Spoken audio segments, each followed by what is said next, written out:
Look, I love a ball game like everyone else does. I consider myself a fanatic over baseball. I have over a dozen field caps from all different teams because I love all baseball, not just one team exclusively, although I am a massive Toronto Blue Jays fan first and foremost, but aside from that. Hi, I'm Chris May, writer, producer, and host of This Day in Weather History, now in its second year from the Weather Network in Canada. Growing up, I always learned that when thunder roars, go indoors. That was not entirely the case at Busch Stadium on the night of July 19, 2006, this day in weather history. Today marks the day of a horrible storm, some say tornado. It's called the Gateway to the West, St. Louis, Missouri. The state is no stranger to wild weather events, far from it. The state of Missouri is located in what's called Tornado Alley, a nickname for the geographical area in the United States where tornadoes happen the most often. We've heard about it before. This region includes Texas, Oklahoma, Kansas, Colorado, Nebraska, South and North Dakota, Minnesota, Iowa, and Missouri. So they kind of know what to expect and how to handle it. But sometimes with knowledge comes a bit of swagger. This year marked the opening of a beautiful new ballpark, home of one of the nation's oldest and most successful professional baseball clubs, the storied St. Louis Cardinals of the National League of Baseball.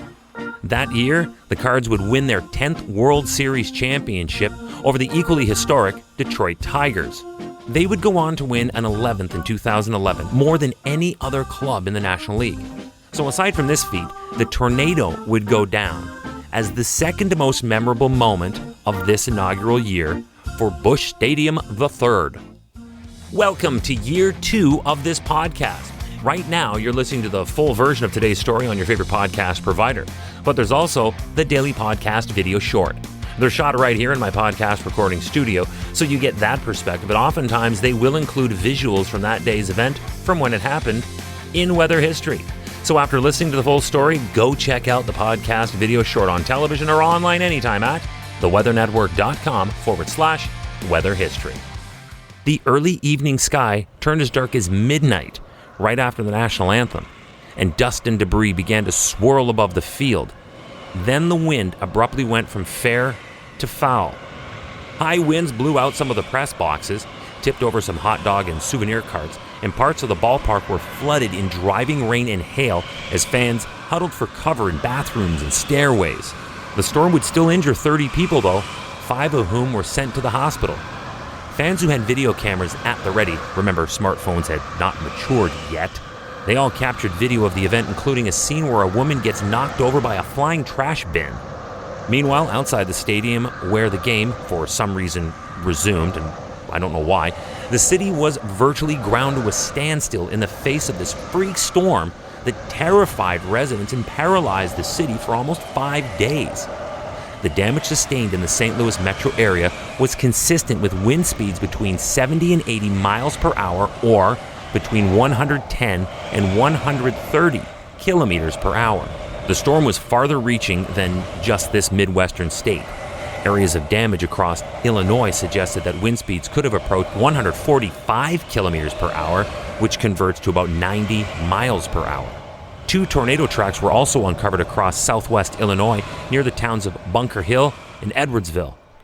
Over 500,000 customers were left without power, so this meant no air conditioning, while the temperature rose to nearly 38 degrees Celsius, also known as 100 degrees Fahrenheit, once again on Thursday, also with humidex readings that made it feel closer to 46 C or 115 Fahrenheit.